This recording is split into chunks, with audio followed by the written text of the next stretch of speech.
तो पत्रकार महोदय, मैं कहना चाहता हूं, सत्ता किसी की बपौती नहीं होती है, बात सही है। और जनता चुनती है किसी का चेहरा दिखा करके। सत्ता और साजिश हो जाता है कुछ और, चोर दरवाजे से मुख्यमंत्री बन जाते हैं कुछ और।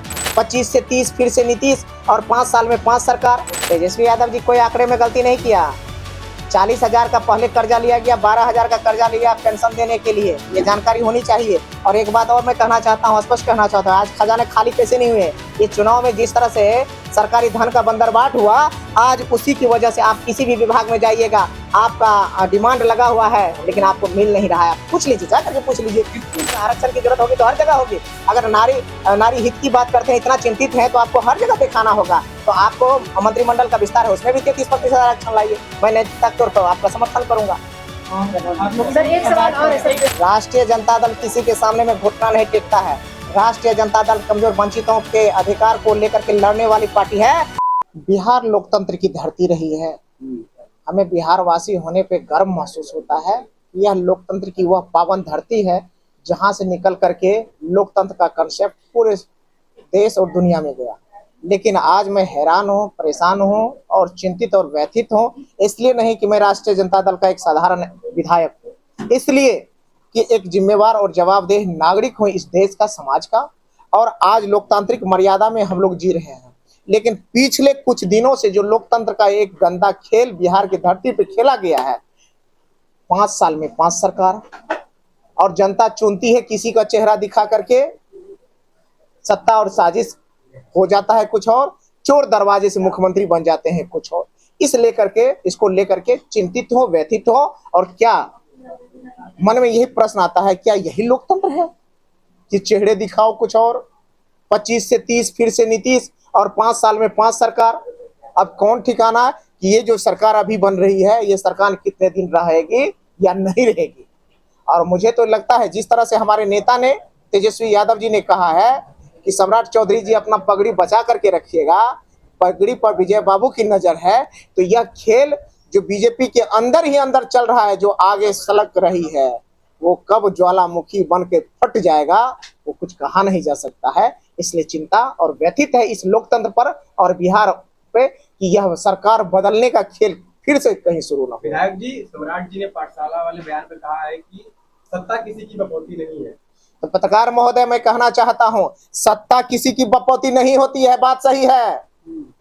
लेकिन सत्ता जनता की बपौती थी, जनता की बपौती है और जनता ही की ही बपौती रहेगी। इसलिए किसी को घमंड करने की जरूरत नहीं है, चाहे वो कोई हो।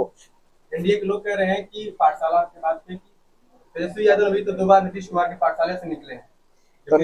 तो नीतीश कुमार जी को भी याद रहना चाहिए, अगर लालू यादव जी नहीं होते, गरीब कमजोर वंचितों और मजबूरों के मसीहा के रूप में लालू प्रसाद यादव जी नहीं होते, तो आज किसी को इतना मुंह में बोल ही नहीं होता है किसी पिछड़े गरीब कमजोर और वंचित को कि आज मुख्यमंत्री का कोई सपना भी देख सके और सपना और अपने इतना 21 साल का अस्थायी शासनकाल भी कर ले।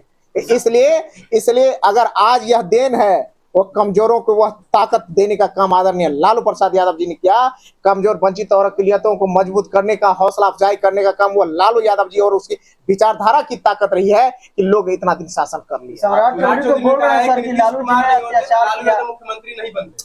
अरे भैया, मैं तो वही कह रहा हूँ कि सम्राट चौधरी जी आज थोड़ा सा ज्यादा ही उत्साह में कुछ और बोल रहे हैं सर कि लालू प्रसाद यादव ने अत्याचार किया तभी जाकर वो मुख्यमंत्री आज बन पाया। तो लालू जी अगर आप पे अत्याचार किए तो आपको मंत्री कौन बनाए? आपको मंत्री कौन बनाए, इसका जवाब दीजिए। आप किसके पार्टी में और किसके सरकार में आप मंत्री थे? आप वो बात भूल जाते हैं। दूसरी बात याद रखते हैं कौन आप। कोई आदमी जेल जाता है तो वो अपने अपराध की वजह से जाता है। कोई आदमी जेल जाता है अगर यह इधर के कोई आपराधिक गतिविधियां में, तो वो अलग बात होता है। अगर राजनीतिक षड्यंत्र बड़े स्तर पे ना हो तो छोटे स्तर पे लोग को कोई किसी को फंसाता है ना, वही अपने कारनामे की वजह से जाता है। तेजस्वी यादव जी कोई आंकड़े में गलती नहीं किया। 40,000 का पहले कर्जा लिया गया, 12,000 का कर्जा लिया पेंशन देने के लिए, ये जानकारी होनी चाहिए। और एक बात और मैं कहना चाहता हूँ, स्पष्ट कहना चाहता हूँ, आज खजाने खाली कैसे नहीं हुए। ये चुनाव में जिस तरह से सरकारी धन का बंदरबाट हुआ, आज उसी की वजह से आप किसी भी विभाग में जाइएगा, आपका डिमांड लगा हुआ है लेकिन आपको मिल नहीं रहा है। आप पूछ लीजिए, जा करके पूछ लीजिए। सीएम सर भी बोल रहे थे कि जो खजाना जनता देखती है कि विकास देखती है। जनता को खजाना और विकास दोनों से मतलब है, क्योंकि जनता अंतिम रूप से मालिक हमारी है और हम लोग उनके नौकर हैं। तो जब खजाना में पैसा ही नहीं रहेगा तो विकास कहाँ से होगा, और विकास के काम रुक जाएंगे तो जनता पूछती है ये विकास का काम रुका हुआ क्यों है। तो लोग कहते हैं, विभाग कहते हैं, अधिकारी कहते हैं, नेता कहते हैं, मंत्री कहते हैं कि खजाने में पैसा नहीं है। इसलिए दोनों जानकारी जनता के पास होती है। खजाना खाली से भी मतलब होता है और विकास से भी मतलब है। खजाना भरा हुआ हो रहेगा तो विकास के काम चलेगा, रोड बनेगा, पुल बनेगा, पुलिया बनेगा, नहर बनेगा, सब कुछ बनेगा। लेकिन अगर नहीं खजाना खाली रहेगा तो सब काम पेंडिंग रहेगा, हवाबाजी चलता रहेगा, तोड़ मरोड़ चलता रहेगा, ये होगा। बयान देते हुए नजर आते हैं तेजस्वी यादव को गुंडा कहते हैं। कौन कहे हैं? नीरज कुमार। नीरज बाबू को कहिएगा कि भैया नीतीश कुमार क्या कहते हैं, तेजस्वी यादव जी गुंडा हैं, तो सम्राट चौधरी जी के बारे में आपका क्या ख्याल है, थोड़ा ये स्पष्ट कर दीजिए। नहीं किया था, बल्कि बीजेपी जदयू के लोग, सामंती सोच के लोग राष्ट्रीय जनता दल के नेता आदरणीय लालू प्रसाद यादव जी के सुपुत्र तेजस्वी यादव जी पर सवाल खड़ा करना शुरू किया। तो मैं उन लोगों से हम लोग सिर्फ सवाल के बदले सवाल पूछ रहे हैं कि अगर कल आपके मन में बहुत सवाल थे तेजस्वी यादव जी की डिग्री को लेकर के, आज ये सवाल कहाँ है? आज सवाल खड़ा कीजिए। नमी के बदले में आपको 7वीं फेल मिल गए हैं, आप उन डिग्रियों को दिखाइए, प्रूव्ड कीजिए, मीडिया के सामने में लाइए। ये समर्थन करता हूं, लेकिन एक बात आप मीडिया के सभी भाइयों के माध्यम से पूछना चाहता हूं, जिस तरह से शराबबंदी का मजाक उड़ाया जाता है, एक पैरेलल क्या कहता है ये चल रहा है, माफियाओं का तंत्र चल रहा, इसका मैं खिलाफ हूं। और मैं आग्रह करना चाहता हूं इस सरकार से कि आप एक गहरी और गहन समीक्षा कीजिए।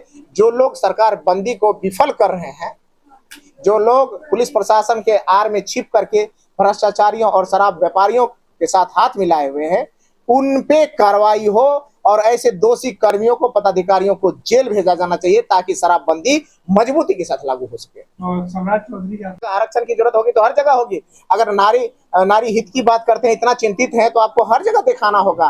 तो आपको मंत्रिमंडल का विस्तार है, उसमें भी 33% आरक्षण लाइए। मैं नैतिकता के तौर पर आपका समर्थन करूंगा। सर एक सवाल और राष्ट्रीय जनता दल किसी के सामने में घुटना नहीं टेकता है। राष्ट्रीय जनता दल कमजोर वंचितों के अधिकार को लेकर के लड़ने वाली पार्टी है। अगर राष्ट्रीय जनता दल आरएसएस के सामने घुटना टेकी होती है तो हमारी विचारधारा बदल गई होती। हम उससे गठबंधन कर लिए होते, हम उनके नेताओं को कभी हाँ में हाँ मिला दिए होते, सदन से लेकर सड़क तक उसको कभी घेरने का काम नहीं करते और लालू यादव जी को जेल जाने का कभी नौबत नहीं आती। इसका मतलब यही है कि सरकार जो आवश्यक संख्या बल चाहिए था वो किसी न किसी परिस्थिति में कोई किसी को दे देता है, वो अलग बात होता है। और सरकार बनाने के नाते किसी से समर्थन ले लेना अलग बात होती है, लेकिन विचारधारा पे समझौता होता है।